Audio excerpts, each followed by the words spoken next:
কথাটা সত্যি কিন্তু অপ্রিয়।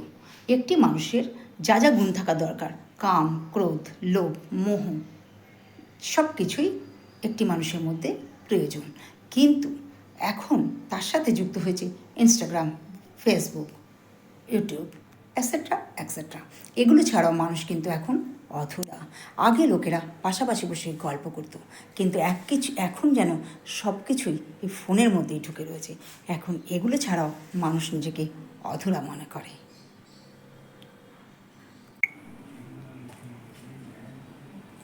কতটা আজব কথা, যেখানে শান্তিতে থাকার জন্য 4 রুটি 2 কাপড়ই যথেষ্ট, এখন অশান্তিতে থাকার জন্য ক্রোড়ো ব্যাংক ব্যালেন্স, বাংলো, গাড়িও কম পড়ে যায়।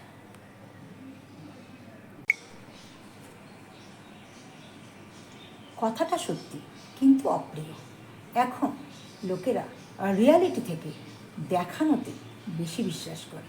ভগবান আমাদের সকলের মধ্যে কিছু গুণ অবশ্যই দিয়ে রেখেছে, আমাদের শুধু সেই গুণটিকে চেনা আর তাকে ধরেই নিজের কাজটুকু করে নিয়ে যাওয়া, আর নিজেকে সবসময় মনে রাখা আমি শ্রেষ্ঠ, আমি সব পারি, ভগবান যা আমাকে দিয়েছে আমি তাই নিয়ে এগোতে ঠিক পারব।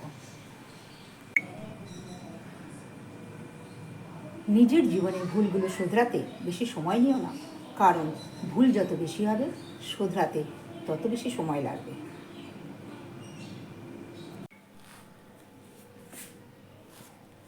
মনে রেখো, বন্ধু তারাই হয় যাদের সাথে মন খুলে গল্প করতে পারবে, মন খুলে কথা বলতে পারবে, বুঝে বুঝে কথা বলতে হবে না।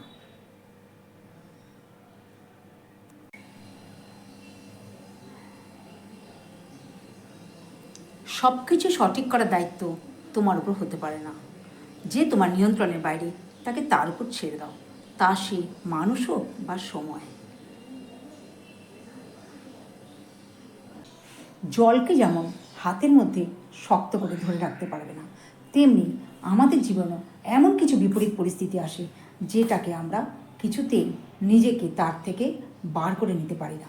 এই বিপরীত পরিস্থিতিতে নিজেকে সামলে শুধু একটা কাজই করতে পারি, নিজেকে চুপ করে ওই পরিস্থিতির সাথে মোকাবিলা করা। যখন সময় হবে সেই পরিস্থিতি নিজে নিজেই ওই জলের মতোই বেরিয়ে চলে যাবে। তাই নিজেকে একটু শান্ত হয়ে থেকে বিপরীত পরিস্থিতি থেকে বার করে নিয়ে আসা আমাদের সকলেরই দরকার।